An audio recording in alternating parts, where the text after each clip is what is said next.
இன்று இந்த வக்கு மசோதாவை எதிர்த்து திராவிட முன்னேற்ற கழகம் சார்பாக இன்று உரையாற்ற இருக்கின்றேன். இந்த வக்கு மசோதாவை கொண்டுவதற்கு முக்கியமான காரணம் யார் என்றால், எண்ணிக்கை என்றால் 71, 62, 36.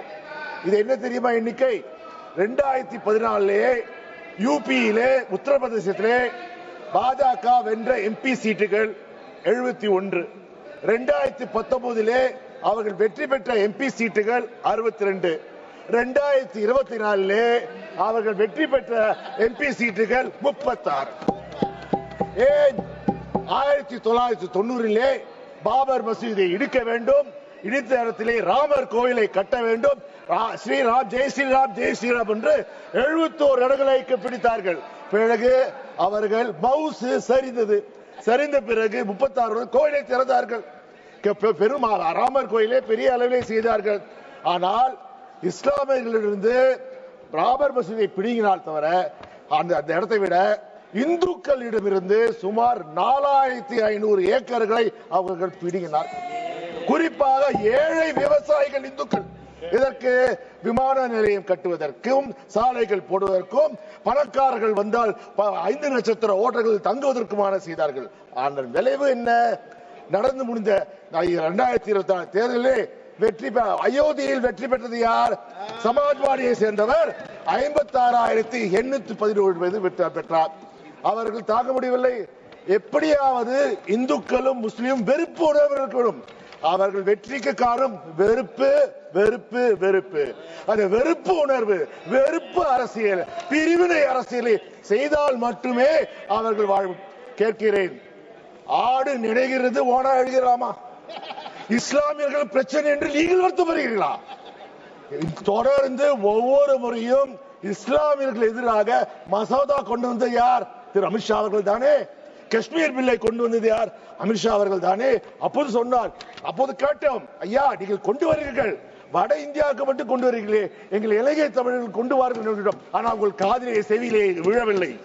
இன்று இதை கொண்டு வருங்கள், நீங்கள் பாதுகாக்கிறார். அதாவது வக்கு சொத்துக்கள் குறைந்த விலைக்கு போகிறதா? என்ன கஷ்டப்படுறா பாருங்கள். வக்கு சொத்துக்கள் குறைந்த விலைக்கு கொடுக்கிறார்கள். சார் ஒன்னு கேட்கிறேன், ஐயா நீங்க உங்களுக்கு வந்தால் ரத்தம், எங்களுக்கு வந்தால் தக்காளி சட்னியா? நீங்கள் ஏர் இந்தியாவை விற்றீர்களே, அது அதிகாரப்பூர்வமாக 16,000 கோடிக்கு ஏர் இந்தியா விற்றீர்கள்.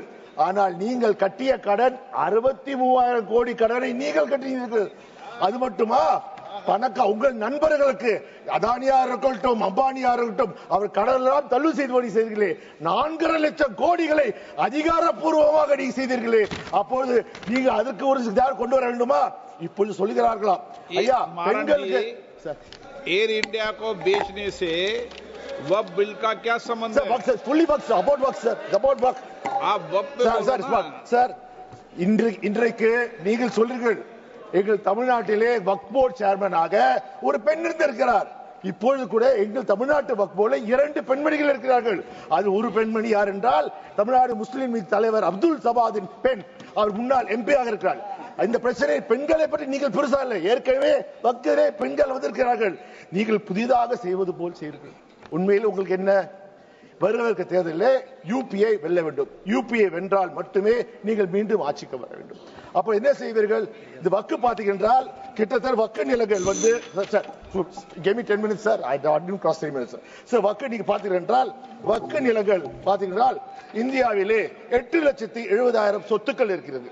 அதிலே பாத்தீங்கன்னா 9,40,000 ஏக்கர்கள் இந்தியாவில் இருக்கிறது. சுமார் 1.2 லட்சம் கோடி ரூபாய். அதில் 25% சொத்துக்கள் இங்கே இருக்கிறது, உத்தரப்பிரதேசத்தில் தான் இருக்கிறது.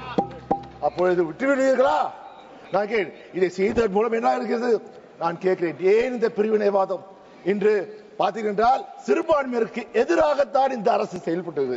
இன்று இஸ்லாமியர்கள் எதிர்க்கிறீர்கள், அடுத்த யாருக்கு செல்வீர்கள்? பார்த்தீர்கள், நீங்க வாஜ்பாய் இருந்த போது ஒரு இஸ்லாமியர் அமைச்சராக இருந்தார். இப்பொழுது ஒரு இஸ்லாமியர் கூட உங்கள் நாடாளுமன்ற உறுப்பினராக இல்லை. நாங்களாவது முஸ்லிம்களுடன் கூட்டணி வைத்திருக்கிறோம். ராஜ்யசபாலே எங்களுக்கு முஸ்லிம் எம்பி இருக்காங்க. அது மட்டுமா, இன்று ஒரு சிறுபான்மையர் மந்திரியா இருக்கிறார். நான் அவர் சொல்றேன், முதலே இஸ்லாமியர்களை ஒழித்தார்கள், அடுத்தது கிறிஸ்துவர்களை ஒழிப்பார்கள், அடுத்தது தலித்தை ஒழிப்பார்கள், யாரும் இருக்க மாட்டார்கள். நான் இதனால் கேட்பதென்றால், ஐயா நீங்கள் நல்ல எண்ணத்தை செய்யவில்லை. நீங்கள் பசு தோல் போற்றிய புலி. நீங்கள் வந்து மக்களை ஏமாற்றப்பார்கள். வாக்கு வங்கி அரசியல் செய்யாதீர்கள். இஸ்லாமிய